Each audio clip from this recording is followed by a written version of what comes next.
الحمدللہ رب العالمین، الصلاۃ والسلام علی سید المرسلین، اما بعد، فاعوذ باللہ من الشیطان الرجیم، بسم اللہ الرحمن الرحیم۔ الصلاۃ والسلام علیک یا سیدی یا رسول اللہ وعلی آلک واصحابک یا سیدی یا حبیب اللہ۔ الصلاۃ والسلام علیک یا سیدی یا رحمت للعالمین وعلی آلک واصحابک یا سیدی یا خاتم النبیین۔ سب بھائیوں کو، دوستوں کو، احباب کو السلام علیکم ورحمۃ اللہ وبرکاتہ۔ اب سب کو معلوم ہے کہ جیسے ماہ رمضان مبارک کا بابرکت مہینہ تشریف لا گیا ہے، تو آپ سب کو اس بابرکت مہینے کی بہت زیادہ مبارکیں ہوں۔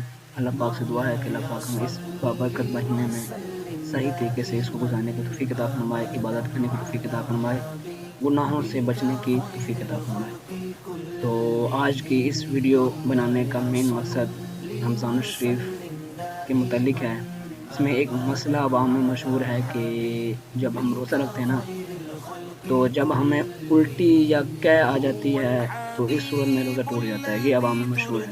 تو جب بچوں کو قے آ جاتی ہے تو والدین کہتے ہیں کہ اب آپ کو قے آ گئی ہے تو آپ کھانا وغیرہ کھا لیں، تو وہ والدین بچوں کہتے ہیں آپ کھانا وغیرہ کھا لیں، تو یہ غلط ہے۔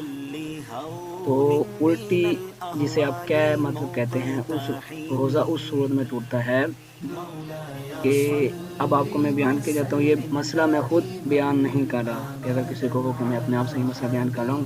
یہ کتاب ہے دعوت اسلامی کی اشاعت ادارے مکتب المدینہ کی مطبوعہ کتاب فیضان سنت کی جلد اول ہے، اور اس کے صفحہ نمبر 1047 سے یہ مسئلہ شروع ہو کر 1050 تک یہ مسئلہ جاتا ہے۔ اس کی 7 سرخی ہیں جو آپ کو میں بیان کر دیتا ہوں۔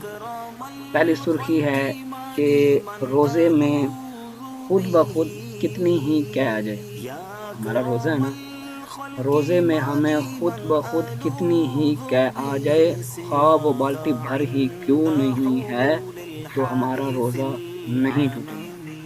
ایک مسئلے کی سمجھ آ گئی کہ روزے میں خود بخود کتنی ہی قے آ گئی، مطلب ہم نے قصدن قے نہیں کی، خود بخود آ گئی قے، وہ منہ بھر ہے یا بالٹی بھر قے کیوں نہیں آ گئی، تو ہمارا روزہ نہیں ٹوٹے گا۔ دوسرا پوائنٹ یہ ہے کہ اگر روزہ یاد ہونے کے باوجود جان بوجھ کر قے کی، اگر وہ منہ پر ہے تو اب روزہ ٹوٹ جائے گا۔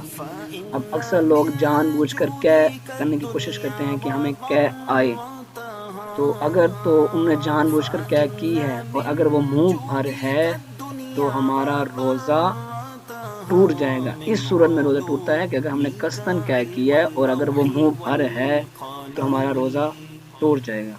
تیسرا پوائنٹ ہے قصدن منہ بھر ہونے والی قے سے بھی روزہ اس صورت میں ٹوٹے گا جب اس میں کھانا، پانی یا صفرا یعنی کڑوا پانی یا خون ہے۔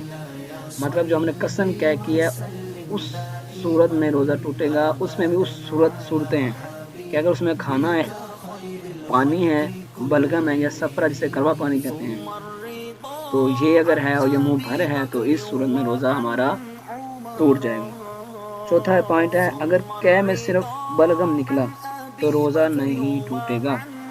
اگر قے میں صرف بلغم نکلا تو روزہ نہیں ٹوٹے گا۔ پانچواں پوائنٹ ہے قصدن قے کی مگر تھوڑی سی ہے، منہ بھر نہ آئی تو اب بھی روزہ نہیں ٹوٹے گا۔ مطلب قصدن قے کی، ہم نے جان بوجھ کر قے کی ہے اور اگر وہ منہ بھر نہیں ہے، منہ بھر نہیں ہے تو روزہ نہیں ٹوٹے گا، اگر منہ بھر ہے تو روزہ ٹوٹ جائے گا۔ آگے چھٹا پوائنٹ ہے منہ بھر سے قے کم ہوئی اور منہ سے ہی دوبارہ لوٹا دی گئی یا قصدن لوٹا دی گئی تو ان دونوں صورتوں میں روزہ نہیں ٹوٹے گا۔ اب منہ بھر قے سے ہم جو الٹی ہے وہ منہ بھر سے کم ہے اور ہم نے واپس لٹا دی گئی ہے یا ہم نے جان بوجھ کر اس کو لٹایا ہے تو ہمارا روزہ نہیں ٹوٹے گا، بس ہوتے دیگر منہ بھر ہو۔ ہماری منہ بھر نہیں ہے اور ہم نے واپس لٹا دی گئی ہے تو روزہ ہمارا نہیں ٹوٹے گا۔ ساتواں جو ہمارا پوائنٹ ہے وہ یہ ہے کہ منہ بھر قے بلا اختیار ہو گئی، جو منہ بھر قے ہے وہ بلا اختیار ہو گئی، البتہ اگر اس میں چنے کی دال کے برابر بھی اگر ہم نے واپس لوٹا دی گئی ہے تو ہمارا روزہ ٹوٹ جائے گا۔ اگر اس سے کم ہے جو ہم نے واپس لوٹائی ہے تو روزہ نہیں ٹوٹے گا۔ مطلب جو کیا آئی ہے اس کو باہر ہی نکالنا ہے واپس. اگر ایک چنے کی دال کے برابر بھی ہے تو ہمارا روزہ، اگر چنے کی دال کے برابر ہم نے اندر لے گئی ہے تو ہمارا روزہ ٹوٹ جائے گا، صورت دیگر ہمارا روزہ نہیں ٹوٹے. امید کرتا ہوں کہ ساتھ یہ پوائنٹ آپ کو سمجھ آ گئے ہوں گے. تو یہ ویڈیو بھی آپ کو اچھی لگی ہوگی کہ رمضان شریف ہے اور یہ مسئلہ کسی اکثر کو معلوم نہیں ہے. تو اگر آپ کو یہ ویڈیو پسند آئی ہے، اس مسئلے سے آپ باخبر تھے، اب خبر آ گئی آپ کو، تو آپ یہ ویڈیو آگے بھی شیئر کیجئے اور ثواب درین حاصل کیجئے. تو آپ سے گزارش ہے کہ اس ویڈیو کو جتنا ہو سکے آگے شیئر کیجئے. ہم اکثر ویڈیو شیئر نہیں کرتے جو اسلامی ویڈیوز ہوتی ہیں کہ لوگ ہمیں مولوی کہیں گے، علماء کہیں گے، مفتن کہیں گے کہ مولوی بن گیا ہے، اسلامی ویڈیو شیئر کرتا ہے. کیونکہ نا جو دنیا ہے نا وہ صرف دنیا کی حد تک ہے. آخرت، ہمیں دنیا میں آخرت کی بھی کوشش کرنی چاہیے. تو اس لیے دنیا تو فانی ہے، آخرت میں جو ہم نے پانا ہے وہ تو جو دنیا میں ہم نے نیک اعمال کیے ہوں گے وہ ہمارے آخرت میں کام آئیں گے. تو اس لیے آپ سے گزارش ہے کہ اس ویڈیو کو جتنا ہو سکے شیئر کیجئے ثواب کی خاطر. السلام علیکم ورحمۃ اللہ وبرکاتہ.